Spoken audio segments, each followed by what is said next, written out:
Hello student, आज हम start करेंगे प्रायिकता। प्रायिकता क्या होती है? प्रायिकता एक संभावना होती है। ठीक है, तो संभावना कौन सी? जैसे मैंने कहा कि आज बारिश हो सकती है और नहीं भी हो सकती है। दोनों चीज़ें की संभावना को ही क्या कहेंगे? हम एक प्रायिकता कहेंगे। इस प्रायिकता के अंदर जो बारिश होने की संभावना है उसका हम किस में अध्ययन करेंगे? गणितीय रूप में अध्ययन करेंगे। जैसे देखिए, मैंने कहा बारिश की संभावना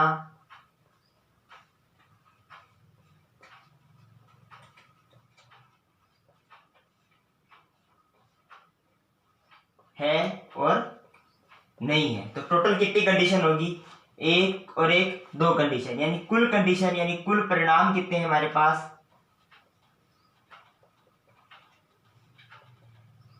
दो है।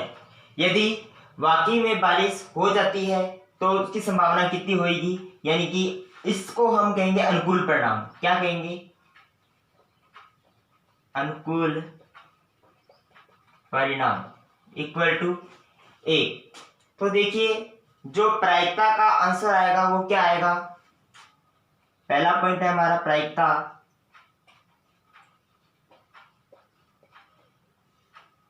जिसे हम पी ई से व्यक्त करते हैं, इक्वल टू क्या लिखा जाएगा?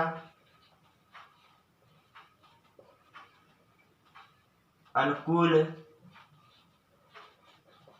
परिणाम बटे में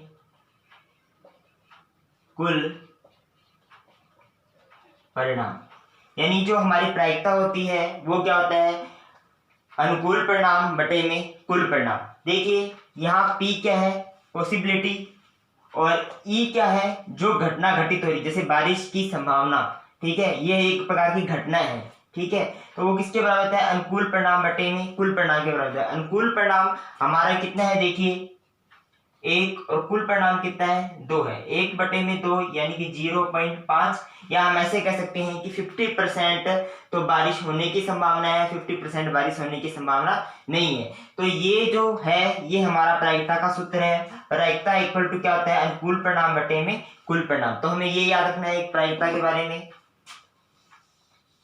और प्रायिकता का जो भी मान आता है वो 0 से 1 के बीच में आता है। यानी कि सेकेंड पॉइंट हमें याद करना है,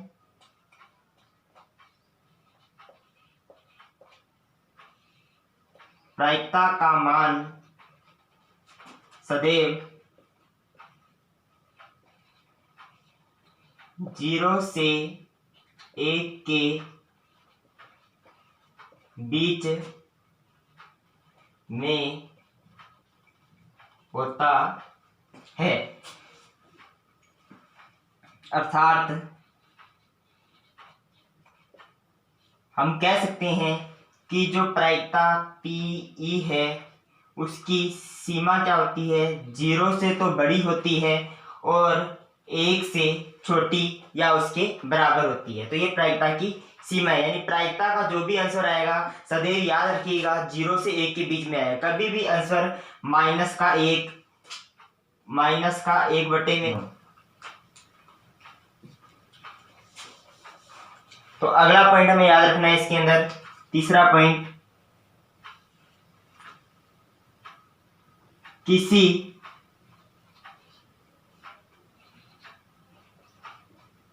घटना की सभी प्रारंभिक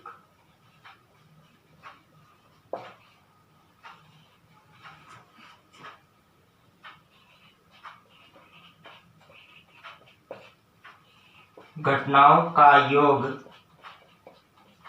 एक होता है। यानी कि किसी भी घटना की सभी प्रारंभिक घटनाओं का योग। प्रारंभिक घटनाओं का योग, जैसे मैंने कहा एक सिक्के को उछालने पर चित्त आने की प्रायिकता, और एक सिक्के को उछालने पर चित्तपट आने की प्रायिकता। यानी कि चित्त आने की प्रायिकता कितनी होगी? 1/2 होगी, और पट चित्त आने की प्रायिकता 1/2 होगी, और पट आने की प्रायिकता कितनी होगी? 1/2 होगी।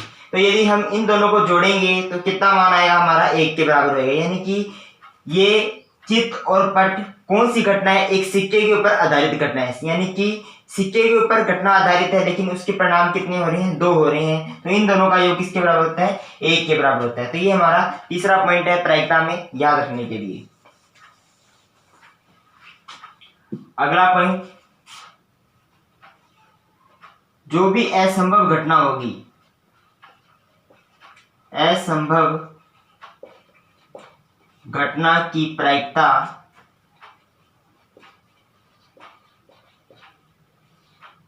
कितनी होती है, 0 होती है। असंभव घटना की प्रायिकता 0 होती है। जैसे मैंने बोला, एक पासे को फेंकने पर 8 आने की प्रायिकता, तो हमें पता है पासा जो होता है लूडो होता है, ठीक है, तो उसके अंदर 1 से लेकर 6 तक के अंक होते हैं, उसमें 8 तो आ ही नहीं सकता। जब 8 नहीं आएगा तो उसकी प्रायिकता क्या होगी, 0 होगी। तो इस चीज का ध्यान रखना है हमें। अगला पॉइंट, 5वां पॉइंट हमारा क्या है कि सभी पूरक घटनाओं का योग कितना होता है, 1।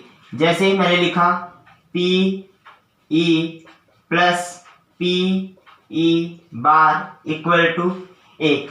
पूरक घटनाएं कैसे, जैसे ई क्या है, एक घटना है, और ई डैश क्या है, इसके पूरक घटना है। जैसे हम एक एग्जांपल लेते हैं, मैंने कहा कि एक सिक्के को उछालने पर चित आने की प्रायिकता ज्ञात कीजिए, और दूसरी ही घटना मैंने क्या बोल दी, चित नहीं आने की प्रायिकता ज्ञात कीजिए।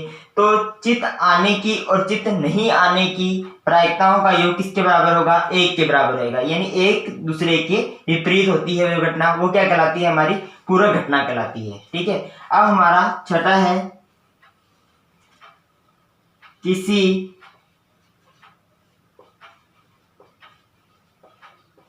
निश्चित या निर्धारित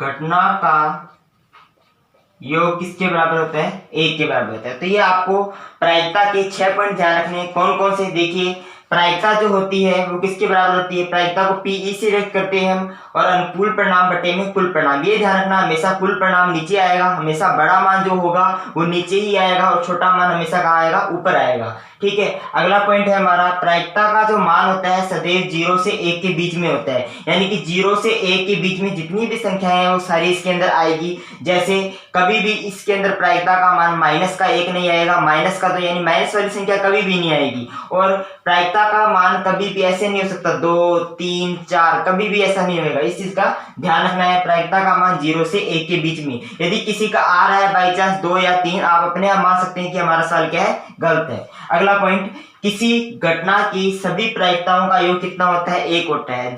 जैसे मैंने बोला चित आने की प्रायिकता और पट आने की प्रायिकता दोनों का योग कितना होएगा, 1 के बराबर होएगा। अगला पॉइंट है असंभव घटना, जितनी भी असंभव घटना होगी उनकी प्रायिकता क्या होगा, 0 होगा। पूरक घटनाएं जितनी भी होगी उन दोनों का योग किसके बराबर होगा, 1 के बराबर। और थोड़ा सा इस सूत्र को ध्यान रखना, इसके ऊपर सवाल भी पूछा जाता है, तो थोड़ा ये अपना इंपॉर्टेंट है। अगला, किसी निश्चित या निर्धारित घटना का योग किसके बराबर होता है, 1 के बराबर होता है। तो ये प्रायिकता के संबंधित जितने भी पॉइंट थे छोटे छोटे वो हमने सब समझ लिए। प्रश्नावली है 18वीं, उसके अंदर महत्वपूर्ण बिंदु कौन कौन से हैं, एक तो हमारा पहला है पासा, यानी कि डाइस कहते हैं हम, ठीक है। जो हमारा लूडो होता है उसके अंदर जिस हम पासे का यूज करते हैं वो हमारा डाइस कहलाता है। अगला सिक्का, कॉइन। अगला पॉइंट है हमारा ताश, जिसे हम कहते हैं प्लेइंग कार्ड्स, इसके बारे में। और चौथा पॉइंट है हमारा थैले संबंधित क्वेश्चन, यानी कि इससे संबंधित क्वेश्चन हमारे ऊपर आएंगे। और एक 5वां और है लीप वर्ष और अलीप वर्ष।